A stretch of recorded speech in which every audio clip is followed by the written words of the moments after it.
నమస్కారం బంధుమిత్రులందరికీ కూడా మీకు మీ కుటుంబ సభ్యులకి ఆయు ఆరోగ్య అష్టైశ్వర్యాలు ప్రసాదించాలని ముక్కోటి దేవతలను సర్వమత దేవతలను మనసారా ప్రార్థిస్తూ తిప్పరాజు రమేష్ బాబు సీనియర్ జర్నలిస్ట్, ఆంధ్రప్రదేశ్ ముఖ్యమంత్రి, యువజన శ్రామిక రైతు కాంగ్రెస్ పార్టీ వైఎస్ఆర్ కాంగ్రెస్ పార్టీ అధినేత జగన్మోహన్ రెడ్డి గారు అనేక సంక్షేమ పథకాలు ప్రవేశపెట్టి ప్రజలకి నేరుగా బ్యాంకు ఖాతాల్లోకి డబ్బు జమ చేస్తూ ఉండడం, ప్రజల్లో జనబలం పెరిగి జనంలో పార్టీకి బలం పెరిగి దూసుకెళ్తూ ఉండగా ఎన్నికలు ఇంకా దగ్గర 6 నెలలు ఉన్నది. మేలో జరగాల్సిన ఎన్నికలు ఉంటాయి, మార్చిలో నోటిఫికేషన్ రావచ్చు. జగన్మోహన్ రెడ్డి గారేమో దూకుడుగా శాసనసభ్యుల్ని, లోక్సభ సభ్యుల్ని, నియోజకవర్గాల మార్పులు చేర్పులు చేర్చుకుంటూ కొత్త అభ్యర్థులకు అవకాశాలు కల్పిస్తూ దూసుకెళ్లిపోతున్నారు. పాపం ఆయనేమో బాబు గారు చంద్రబాబు నాయుడు గారు పొత్తుల కోసం వెంపర్లాడుతూ అటు ఇటు తిరుగుతున్నారు. జనసేనతో పొత్తు కుదిరిపోయింది ఆల్రెడీ. ఇంకా కమ్యూనిస్టులు మిగిలి ఉన్నారు. CPI, CPM, Bharatiya Janata party తోటి విశ్వ ప్రయత్నాలు చేస్తున్నారు. అక్కడి నుంచి ఇప్పటి వరకు ఏం సమాధానం రాలా భారతీయ జనతా పార్టీ నుంచి సానుకూలంగా. ఇటుపోతే కాంగ్రెస్ పార్టీ నాయకుడు కర్ణాటక ఉప ముఖ్యమంత్రి డికే శివకుమార్ గారిని బెంగళూరులో కలిశారు. కాంగ్రెస్ పార్టీకి 12 సీట్లు ఇవ్వడానికి సిద్ధమని కూడా ఆయనతో ఓ ప్రతిపాదన చేశారు. ఇవి కొత్త రాజకీయ సమీకరణాలే. మరి కాంగ్రెస్ పొత్తులోకి గనక వెళితే చంద్రబాబు నాయుడు గారు జాతీయంగా దేశవ్యాప్తంగా భారతీయ జనతా పార్టీకి వ్యతిరేకంగా ఏర్పడినటువంటి ఇండియా కూటమి, కాంగ్రెస్ నేతృత్వంలోని ఇండియా కూటమిలో భాగస్వామి అయినట్లు చంద్రబాబు నాయుడు. మరి పవన్ కళ్యాణ్ గారేమో భారతీయ జనతా పార్టీ సారథ్యంలోని ఎన్డీఏ కూటమిలో ఉన్నారు. మరి 2 ఎన్డీఏ కూటమితో ఉన్న పవన్ కళ్యాణ్ గారు, ఇండియా కూటమితో ఉన్న చంద్రబాబు నాయుడు గారు కలిసి ఆంధ్రప్రదేశ్ ఎన్నికలలో పోటీ చేస్తాయా? అలా చేయడానికి కుదురుతుందా? అలా సాధ్యం కాదు కదా.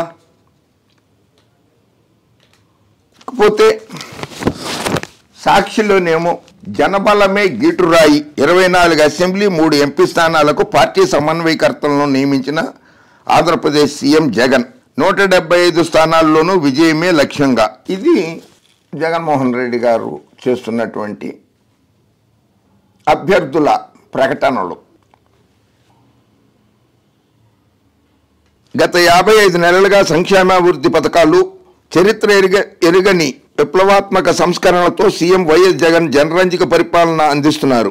సంక్షేమ పథకాల ద్వారా డీబీటీ ప్రత్యక్ష నగదు బదిలీతో 2.45 2,45,000 కోట్ల రూపాయలు, 2,45,000 కోట్ల రూపాయలు, నాన్ డీబీటీ రూపంలో 1,67,000 కోట్ల రూపాయలు, మొత్తం 4,12,000 కోట్ల మేరకు ప్రజలకు ఆంధ్రప్రదేశ్ ప్రజలకు లబ్ధి చేకూర్చారు జగన్మోహన్ రెడ్డి గారు. రాష్ట్రంలో సగటున 87% కుటుంబాలకు సంక్షేమాభివృద్ధి పథకాల ద్వారా ప్రయోజనం అందగా అందులో 76% ఎస్సీ, ఎస్టీ, బీసీ, మైనారిటీ ఉండడం గమనార్హం. రాష్ట్రంలోని 87% కుటుంబాలకి ఏదో ఒక సంక్షేమ పథకం ద్వారా లబ్ధి పొందారు. అందులో 76% మంది, 75% ఎస్సీ, ఎస్టీ, బీసీ, మైనారిటీలే ఉన్నారు. బాబు గారు, మీరు ఎప్పుడన్నా ఇటువంటి పథకాలు ప్రవేశపెట్టారా? చంద్రబాబు నాయుడు గారు ఇలా ఎస్సీ, ఎస్టీ, బీసీ, మైనారిటీలకి లబ్ధి చేకూర్చేలాగా ఎప్పుడైనా చూశారా? ఎస్సీలు మీకెందుకు రాజకీయాలు అంటాడు మీ పార్టీ ఎమ్మెల్యే చింతమనేని ప్రభాకర్. మత్స్యకారులను తోక కత్తిరిస్తానంటారు మీరు. బీసీలని మిమ్మల్ని లోపలికి రానివ్వడమే తప్పు. నోర్మూయిండా అన్నారు బీసీలని పట్టుకుని. మీరు గోల చెయ్యగా ఎన్ఎండి ఫారూక్ గారికి మంత్రి పదవి ఇచ్చారు. ఓ మంత్రి పదవి కూడా ఇవ్వలేదు మీరు అంతకుముందు ముస్లింలకి. జగన్మోహన్ రెడ్డి గారు ఏకంగా ఉప ముఖ్యమంత్రి పదవి ఇచ్చారు. ప్రతి కుటుంబం, ప్రతి గ్రామం, ప్రతి నియోజకవర్గంలో తీసుకొచ్చిన మార్పులు కళ్ళెదుటే కనిపిస్తున్నప్పుడు 175కు 170 స్థానాల్లోనూ విజయం సాధించడం సాధ్యమేనని పార్టీ శ్రేణులకు సీఎం వైఎస్ జగన్ దిశానిర్దేశం చేస్తూ వస్తున్నారు. చేసిన మంచిని ప్రజలకు చెప్పి వారితో మమేకమై మరింత మేలు చేయడానికి ఆశీస్సులు కోరాలని ఎమ్మెల్యేలు, సమన్వయకర్తలకు మార్గనిర్దేశం చేశారు.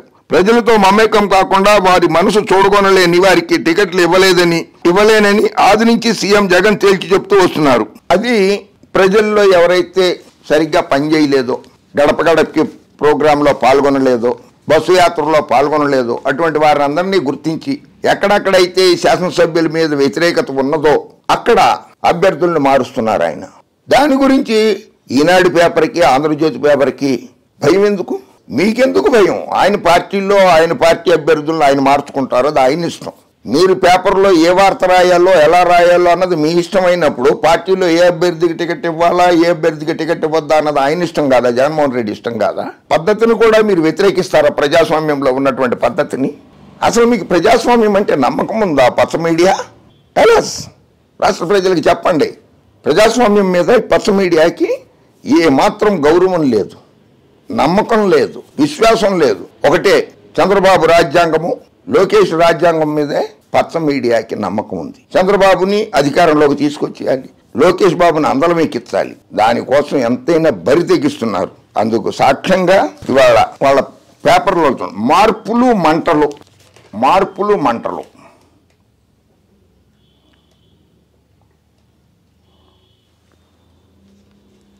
ఏపీలో ఎంపీ ఎమ్మెల్యేలకు బదిలీలు.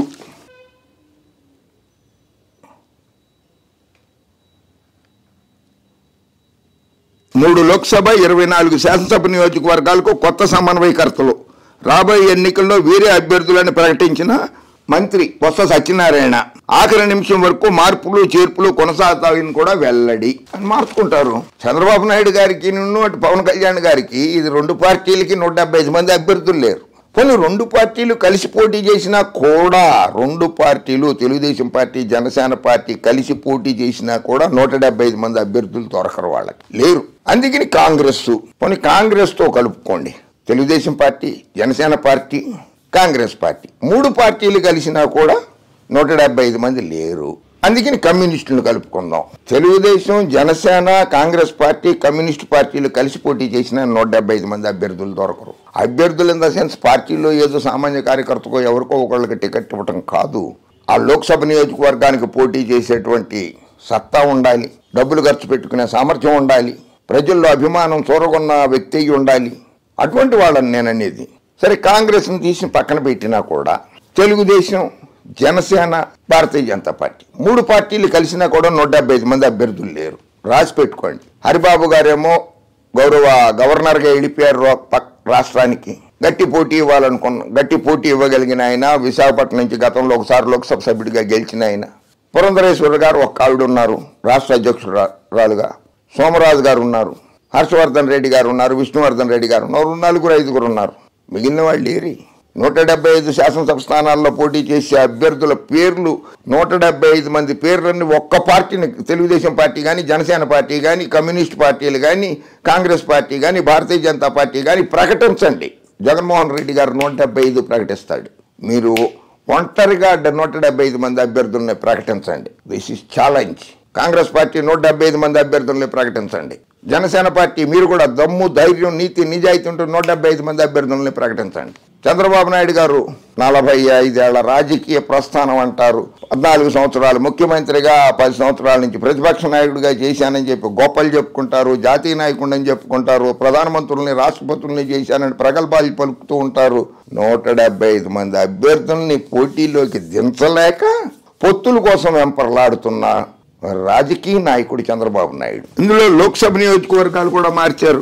అనంతపురం తలాలి రంగయ్య గారిని మార్చి ప్రస్తుతం మంత్రిగా ఉన్నటువంటి మాలగడ్ల శంకరనారాయణ గారికి, హిందూపురంలో గోరంట్ల మాధవ్ గారిని తప్పించి జోలదరాశి శాంత గారికి, అరకు ఎస్టీ నియోజకవర్గం నుంచి గొడ్డేటి మాధవిని తప్పించి కొట్టగొళ్ళి భాగ్యలక్ష్మి గారికి ఇచ్చారు. వీళ్ళల్లో మళ్ళీ ఆ మార్చిన వాళ్ళల్లో ఒక్క గోరంట్ల మాధవ్కి తప్ప మిగిలిన వాళ్ళకి శాసనసభ్యులుగా అవకాశాలు కల్పించారు. ఎందుకంటే గోరంట్ల మాధవ్ గారి మీద ఇప్పుడు ఒక వీడియో వైరల్ అయిపోయింది. అందుకని ఆయన్ని తప్పించాల్సిన పరిస్థితి, తప్పని పరిస్థితుల్లోనే తప్పించాల్సి వచ్చింది గోరంట్ల మాధవ్ గారిని. పార్టీ ఇమేజ్ దెబ్బతింది. ఆయన కూడా, గోరంట్ల మాధవ్ గారు కూడా వ్యక్తిగతంగా ప్రతిష్ట కోల్పోయారు కనుక ఆయన్ని తప్పించాల్సి వచ్చింది. సాధారణంగా ప్రభుత్వ, ప్రైవేటు ఉద్యోగులకు బదిలీలు ఉంటాయి. కానీ వైఎస్ఆర్ కాంగ్రెస్ పార్టీ తమ సిట్టింగ్ ఎమ్మెల్యేలు, ఎంపీలకు ఒక నియోజకవర్గం నుంచి మరో నియోజకవర్గానికి బదిలీ చేసింది. చంద్రబాబు నాయుడు బదిలీ కాలేదా? చంద్రగిరి శాసనసభ స్థానం నుంచి పోటీ చేసి కుప్పం శాసనసభ స్థానానికి వెళ్ళాడే, అది బదిలీ కాదా? దాన్ని ఇంగ్లీష్లో ట్రాన్స్ఫర్ అంటారు, అంతే కదా రామోజీ గారు? అది బదిలీ కదా? ఎన్టీ రామారావు గారు మీరు బాగా ప్రచారం ఇచ్చారు కదా. విశ్వవిఖ్యాత నట సార్వభౌమ నటరత్న డాక్టర్ పద్మశ్రీ నందమూరి తారక రామారావు గారు గుడివాడ, హిందూపురం నల్గొండ నుంచి పోటీ చేశారు ఆయన మరి ఆ రోజుల్లో ఆయనంతటా ఆయనే బదిలీ చేసేసుకున్నాడు ఆ పార్టీ అధ్యక్షుడు అయ్యుండి, లేకపోతే పార్టీ ప్రధాన కార్యదర్శిగా ఉన్నటువంటి చంద్రబాబు నాయుడు గారు బదిలీ చేశారు ఆయన్ని. చిత్తరంజన్ దాస్ గారి చేతిలో ఓడిపోయారు కదా మహబూబ్ నగర్ జిల్లా నియోజకవర్గంలో నుంచి పోటీ చేసి కల్వకుర్తిలో. మరి కల్వకుర్తిలో కూడా పోటీ చేశారు ఆయన. ఎన్టీ రామారావు గారు బదిలీ అయినట్టు కాదా? పవన్ కళ్యాణ్ గారు భీమవరం నుంచి పోటీ చేశారు, గాజువాక నుంచి పోటీ చేశారు, మరి ఆయన బదిలీ అయినట్టు కాదా? పాలకొల్లులో పోటీ చేయకుండా అక్కడ పోటీ చేశారు 2 చోట్ల. పవన్ కళ్యాణ్ గారు బదిలీ అయినట్టు కాదా?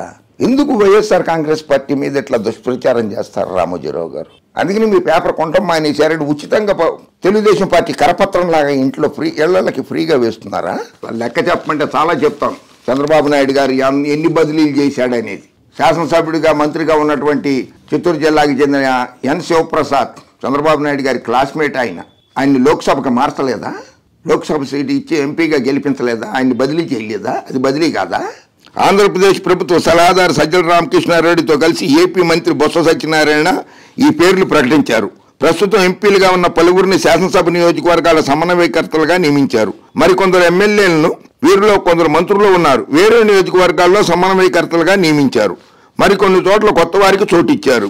అది జగన్మోహన్ రెడ్డి గారి ఇష్టం, అది ఆయన పార్టీ. దాని మీద మీరెందుకు భయపడుతున్నారు? అసలు ఆయన అభ్యర్థులను మారిస్తే భయపడాల్సిన కర్మ మీకేంటి? ఎందుకు భయపడుతున్నారు మీరు? బాబు గారు మద్దతు ఇచ్చారే కాంగ్రెస్ పార్టీకి. ఉత్తరప్రదేశ్ నుంచి బదిలీ అయ్యి కేరళలో వైనాడు నుంచి గెలిచాడు కదా రాహుల్ గాంధీ లోక్సభ సభ్యుడిగా. సాక్షాత్తు ఈ దేశ ప్రధాని రాయ్బరేలీలో పోటీ చేసి ఓడిపోతే ఇందిరాగాంధీ గారు హైదరాబాద్, తెలంగాణ, మెదక్ నుంచి ఆవిడ్ని లోక్సభకు గెలిపించారు కదా, ఆవిడ బదిలీ అయి వచ్చింది ఇక్కడికి. ఏంటి ఆ పదాలు వాడకం ఏంటి రామోజీ గారు? మీరు మీ స్టాఫ్లో ఈనాడులో పనిచేసే స్టాఫ్ని బదిలీలు చేయరా? గతంలో ఎన్టీ రామారావు గారు బతుకున్నప్పుడు 1995లో పురుషోత్తంని హిందూపురం నుంచి ఏలూరుకి ట్రాన్స్ఫర్ చేయలేదా మీరు? మీ స్టాఫ్ని మీరు ట్రాన్స్ఫర్లు చేయరా? ఒక బ్రాంచ్ నుంచి 2వ బ్రాంచ్కి, ఒక ఎడిషన్ నుంచి 2వ ఎడిషన్కి అట్లా మార్చరా మీరు? కనుక ఇక నుంచైనా సరే వైఎస్ఆర్ కాంగ్రెస్ పార్టీ మీద దుష్ప్రచారం మానేయండి. నరేంద్ర మోడీ గారు గుజరాత్, ఆయన బరోడా నుంచి పోటీ చేశారు, వారణాసి నుంచి పోటీ చేస్తున్నారు ఉత్తరప్రదేశ్లో. ప్రధానమంత్రి గారు కూడా బదిలీ అయిపోయినట్టేనా అక్కడికి? సొంత రాష్ట్రం బరోడా నుంచి గెలిచారు, బరోడాలో ఉంచుకోవచ్చు కదా ఆయన ఆ స్థానాన్ని. వారణాసి ఉంచుకుని బరోడా ఎందుకు రాజీనామా చేశారు? ఆయన బదిలీ అయిపోయినట్ట. కనుక ఇక నుంచైనా వైఎస్ఆర్ కాంగ్రెస్ పార్టీ మీద, వైఎస్ జగన్మోహన్ రెడ్డి గారి మీద వ్యక్తిగత విమర్శలు, పార్టీ మీద విమర్శలు, సద్విమర్శలు చేయండి, అందరూ ఆనందిస్తారు. ఎస్సీ, ఎస్టీ, బీసీ మైనార్టీలకు అందుతున్న సంక్షేమ పథకాల గురించి రాయండి, అవి ప్రచారం చేయండి, ప్రజలు ఆదరిస్తారు. ఓకే, జై హింద్.